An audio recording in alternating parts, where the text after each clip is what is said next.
Hi everyone, कैसे हो आप सब लोग। आज के इस वीडियो में एट ग्रेड अभ्यास पुस्तिका कक्षा 7 सामाजिक विज्ञान के अध्याय 7 गुप्त काल अथक सृजनशीलता का युग, इसका A to Z complete solution with proper explanation के साथ आपको इस वीडियो में बताया जाएगा। इस वीडियो में हम आपके अध्याय नंबर 7 के एक एक प्रश्न का सही सही उत्तर कंप्लीट एक्सप्लेनेशन के साथ आपको बताएंगे।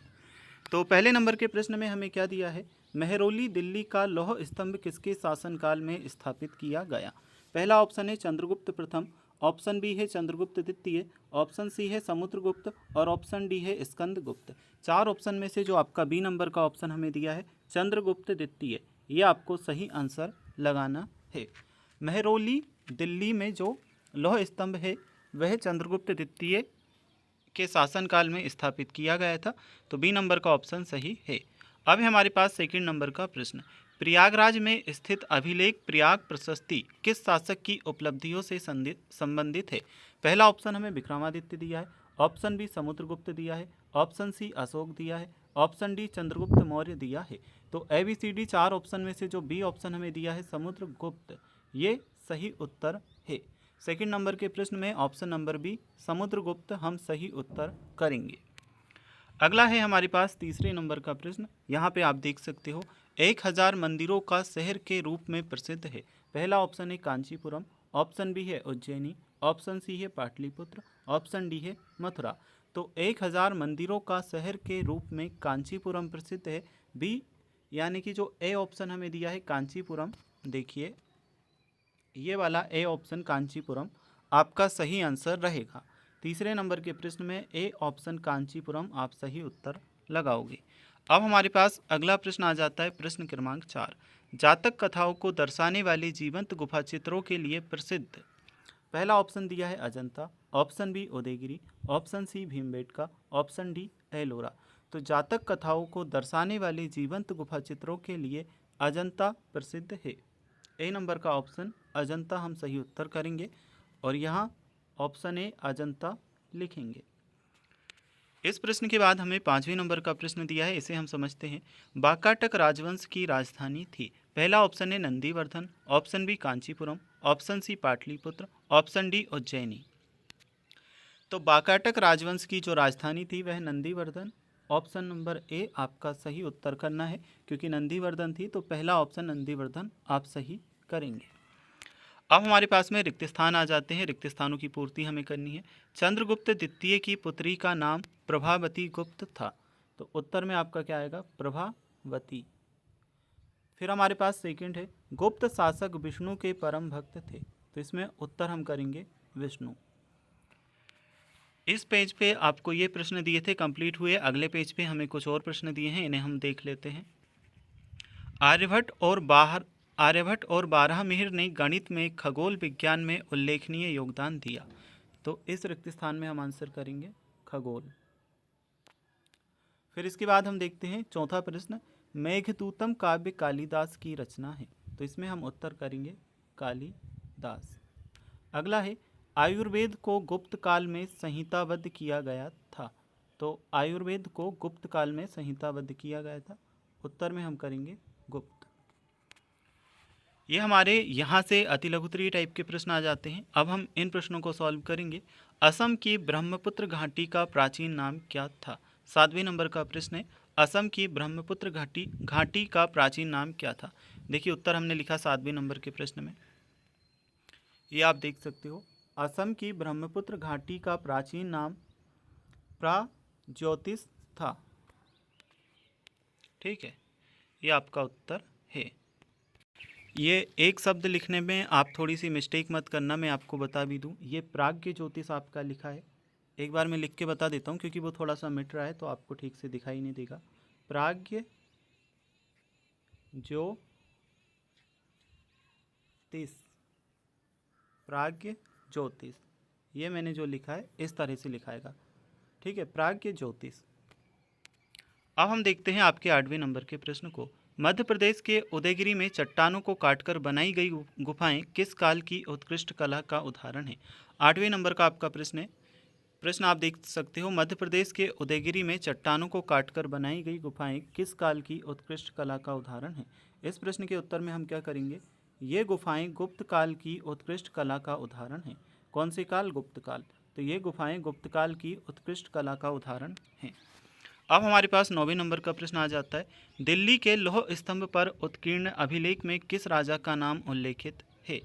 9वें नंबर के प्रश्न में हम उत्तर क्या करेंगे? यह हमारा प्रश्न है, दिल्ली के लौह स्तंभ में उत्कीर्ण अभिलेख में किस राजा का नाम उल्लेखित है? तो इस पर चंद्र नामक राजा का उल्लेख है, जिन्हें चंद्रगुप्त द्वितीय माना गया है।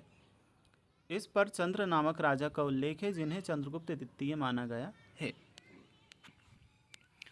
अब हम आपके 10वें नंबर के प्रश्न के बाद में 11वें नंबर के प्रश्न को देखते हैं।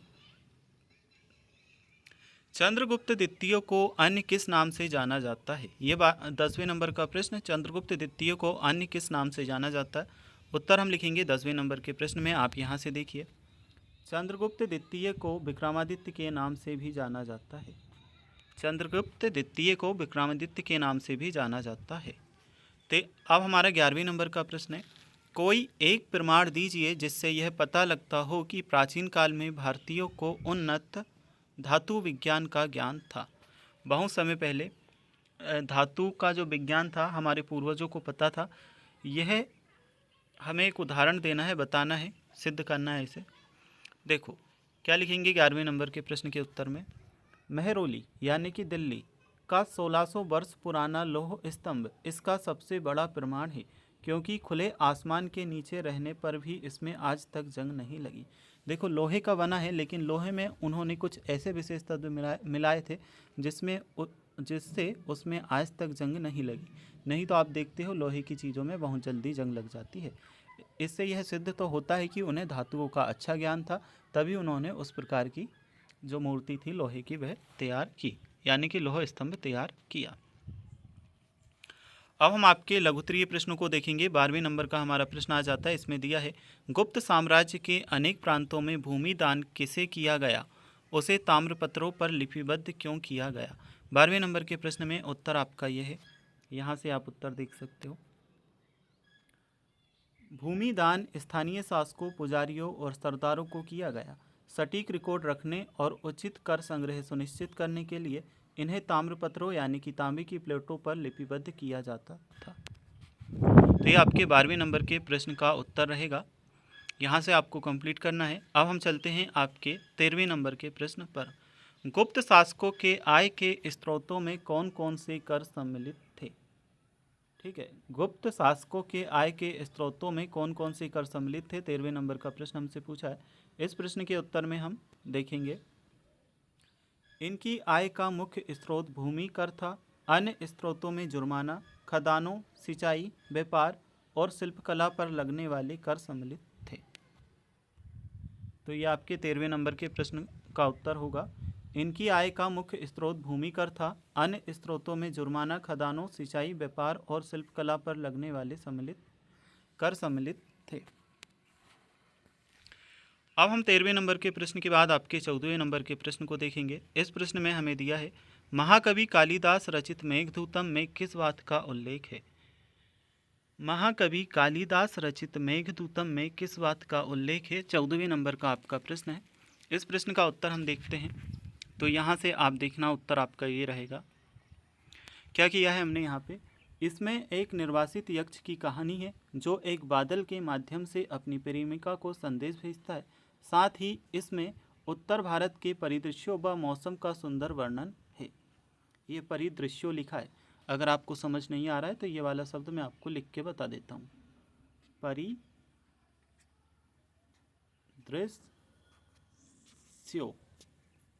परिदृश्यों, ठीक है, वह मौसम का सुंदर वर्णन है। अब 14वें नंबर के प्रश्न के बाद हम देखते हैं जो आपका प्रश्न है 15वें नंबर का। बारहमिहिर के बृहत संहिता नामक ग्रंथ में कौन सी जानकारी मिलती है? बारहमिहिर के बृहत संहिता नामक ग्रंथ में कौन सी जानकारी मिलती है? तो इस प्रश्न के उत्तर में हम करेंगे, बृहत संहिता, ये यहाँ से भी देख सकते हो। बृहत संहिता में खगोल विज्ञान, ज्योतिष, मौसम की भविष्यवाणी, वास्तुकला, नगर नियोजन और कृषि जैसे अनेक विषयों की विस्तृत जानकारी मिलती है। तो ये आपके 15वें नंबर के प्रश्न का उत्तर रहेगा। बृहद संहिता में खगोल विज्ञान, ज्योतिष, मौसम की भविष्यवाणी, वास्तुकला, नगर नियोजन और कृषि जैसे अनेक विषयों की विस्तृत जानकारी मिलती है। अब हम आपके अगले प्रश्न यानी कि प्रश्न क्रमांक 16 को देखेंगे। दक्षिण भारत में पल्लव राजवंश के किन राज्यों को अपने राज्य में मिला लिया था? दक्षिण भारत में पल्लव राजवंश ने किन राज्यों को अपने राज्य में मिला लिया था? ये 16वें नंबर का प्रश्न आपको पूछा गया है। इस प्रश्न के उत्तर में हम क्या करेंगे? पल्लवों ने अपनी शक्ति बढ़ाते हुए वर्तमान तमिलनाडु, कर्नाटक, तेलंगाना और आंध्र प्रदेश के कुछ हिस्सों को अपने राज्य में मिला लिया था। तो देखिए, आपको एक एक प्रश्न का सही और सटीक उत्तर इतनी सफाई से किसी और चैनल पे नहीं मिलेगा, इसलिए आपको इस चैनल को सब्सक्राइब ज़रूर से करना है और साथ ही साथ इस वीडियो को लाइक भी कर लेना और एक अच्छा सा कमेंट भी करना। अब हम आपके लघुत्तरीय प्रश्नों के बाद दीर्घोत्तरीय जो प्रश्न दिए हैं इन्हें देखेंगे और इन प्रश्नों में हमसे क्या पूछा है? गुप्त साम्राज्य की प्रशासनिक व्यवस्था की व्याख्या कीजिए।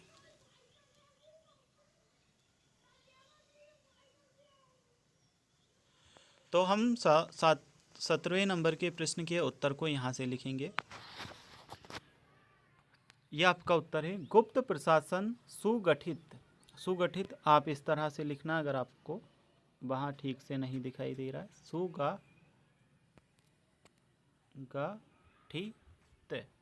सुगठित ये थोड़ा सा क्या है लिखने में यहाँ पे ठीक से आपको दिखाई नहीं दे रहा होगा, इसलिए मैं आपको बता रहा हूँ। बाकी शब्द तो आपकी क्लियर लिखे हैं, आपको दिखाई देंगे। गुप्त प्रशासन सुगठित और विकेंद्रीकृत था। उन्होंने पूरी सत्ता केंद्र तक सीमित रखने के बजाय साम्राज्य को प्रांतों में बांटकर स्थानीय शासकों, पुजारियों व सरदारों को भूमि दान में दी। इससे सही कर संग्रह और कुशलतापूर्वक शासन चलाने में मदद मिली। तो ये हमारे 17वें नंबर के प्रश्न का उत्तर रहेगा। गुप्त साम्राज्य की प्रशासनिक व्यवस्था हमें बतानी थी, तो यहाँ पे हमने 17वें नंबर के प्रश्न के उत्तर को कंप्लीट किया। ठीक है, अब हम चलते हैं आपके प्रश्न क्रमांक 18वीं की तरफ। इस प्रश्न में क्या पूछा है आप यहाँ से देखिए। 18वें नंबर का प्रश्न है, एक योद्धा शासक के रूप में समुद्रगुप्त की उपलब्धियों का वर्णन कीजिए। एक योद्धा शासक के रूप में समुद्रगुप्त की उपलब्धियों का हमें वर्णन करना है। तो 18वें नंबर के प्रश्न का उत्तर आप यहाँ से देखिए, यह आपका आंसर है। प्रयाग प्रशस्ति के अनुसार समुद्रगुप्त की महत्वाकांक्षा धरणीबंध पूरी पृथ्वी को एक करना थी। उसने अनेक युद्ध जीतकर साम्राज्य का बड़ा विस्तार किया। उसने कई राजाओं को हराकर उनका राज्य वापस कर दिया, जिन्हें वे भेंट यानी कि ट्रिब्यूट इंग्लिश में कहते हैं लेता था, जिनसे वह भेंट लेता था, जबकि कई अन्य राजाओं ने डर से ही आत्मसमर्पण कर दिया था। तो ये आपके 18वें नंबर के प्रश्न का उत्तर होगा। एक योद्धा शासक के रूप में समुद्रगुप्त की उपलब्धियों का वर्णन हमने किया है, ये आपका उत्तर लिखा है। अब हम आपके 19वें नंबर के प्रश्न को समझेंगे। गणित और खगोल विज्ञान के क्षेत्र में आर्यभट्ट के योगदान का वर्णन कीजिए।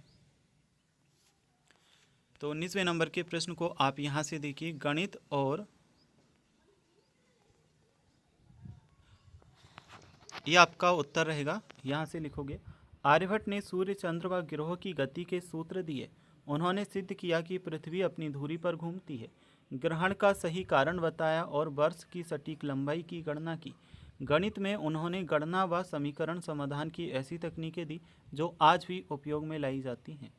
यह आपके 19वें नंबर के प्रश्न का उत्तर है।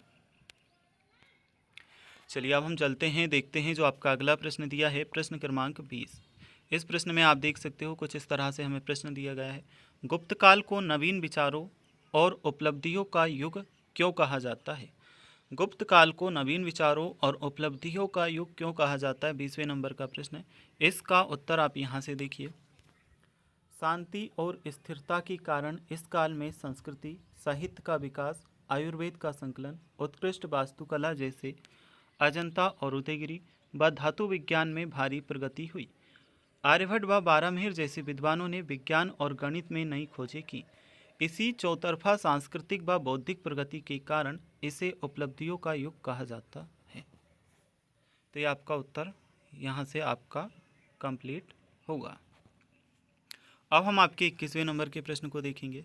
इस प्रश्न में क्या दिया है, गुप्त काल में उल्लेखित किंवदंतियों में कालिदास की प्रसिद्धि के बारे में क्या कहा गया है।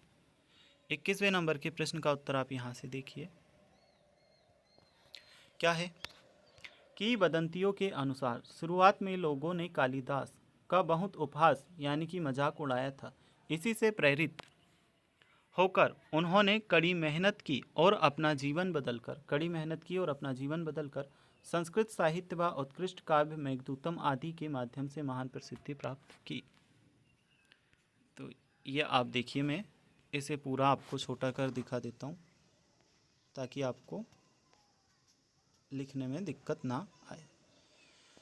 ये जो आपका चैप्टर है कंप्लीट हो चुका है। अगला चैप्टर देखने के लिए जो आपको स्क्रीन पे वीडियो दिखाई दे रही है उस पर क्लिक कर सकते हैं और वीडियोस देख सकते हो।